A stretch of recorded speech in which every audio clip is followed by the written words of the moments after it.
I want you to forget everything you think you know about making a burger. Seriously.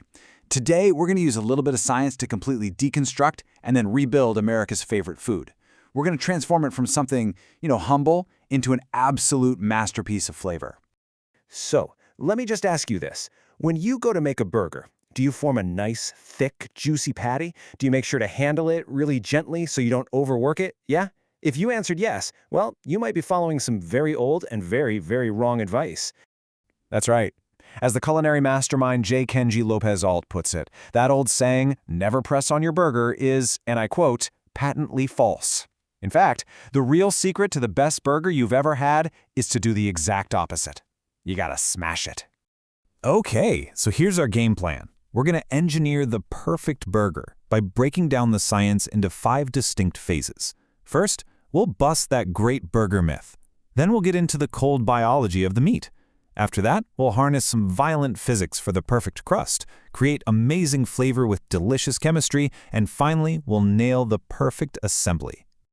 So what is this big myth we need to bust? Well, it really all comes down to a simple geometry problem. The biggest mistake most of us make at home is forming these big, thick, dense patties. It feels right, doesn't it? But from a pure cooking science perspective, it's a total recipe for disaster, or at least for a bland, unevenly cooked burger. Think about it. With a thick patty, the center takes forever to cook. And by the time it finally gets there, the outside has been simmering away in its own juices. It's basically steaming itself instead of getting a beautiful sear. The solution? A smashed patty. This gives you incredibly fast, even cooking, and most importantly, it gives you maximum crust, which means hyper-accelerated flavor. Okay, so if smashing is the answer, where do we start? Well, it all begins before the burger even dreams of hitting a hot pan. This is phase 1. The cold biology. The entire foundation for what comes next is right there in the meat itself, its composition, and, this is critical, its temperature.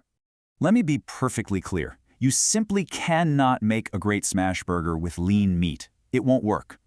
Fat is not the enemy here. It is the essential medium that is literally going to deep fry the crust on that griddle. The gold standard is an 80-20 lean-to-fat ratio. You can usually get that with a blend of chuck for that deep, beefy flavor and something like brisket or short rib for its high-quality fat. And this brings us to a super crucial point, the discipline of cold. The meat has to stay ice cold, no exceptions. If that fat warms up on your counter, it's going to smear, it's going to melt away before it even hits the pan, and you'll end up with a dry, crumbling mess. So form loose 2-ounce balls, don't pack them tight, and get them straight back into the fridge, immediately. And now for the main event. This is where things get really exciting. Welcome to the violent physics of the smash.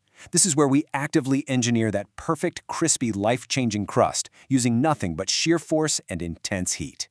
First, you need a cooking surface that can really hold its heat, something with massive thermal mass, like a cast iron skillet or a carbon steel griddle.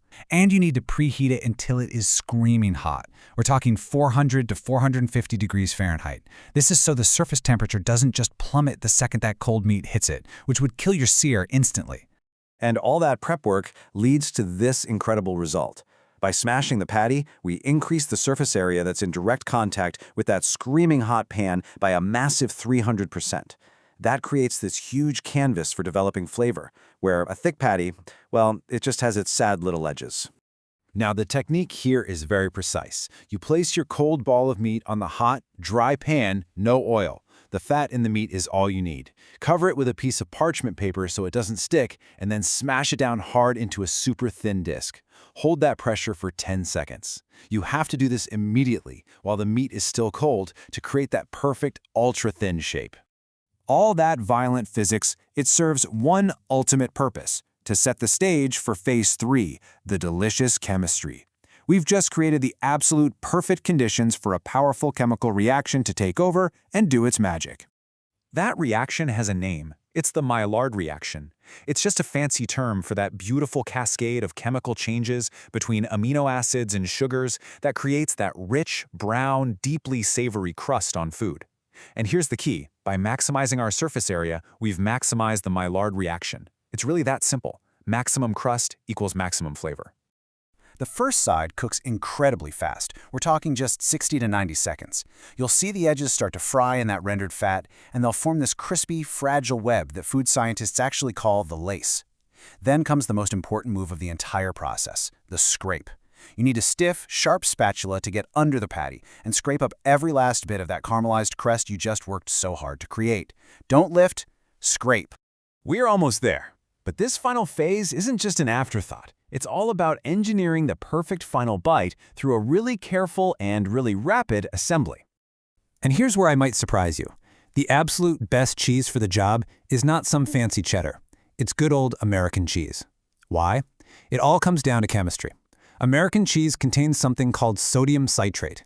It's an emulsifying salt that lets the cheese melt into this perfect, gooey blanket without ever getting greasy or separating. It's like a delicious, savory glue.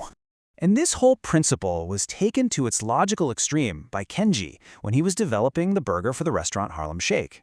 His huge breakthrough? Instead of using one 4-ounce patty, they use two 2-ounce patties. It's the same amount of meat, but you effectively double the amount of that glorious, flavorful crust. So the final assembly is just lightning fast.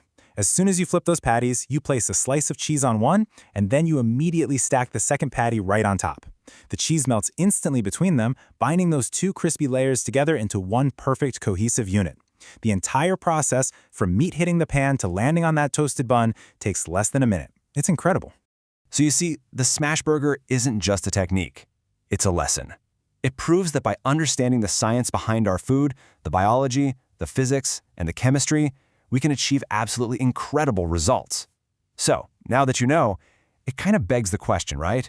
What other culinary rules are out there just waiting to be broken?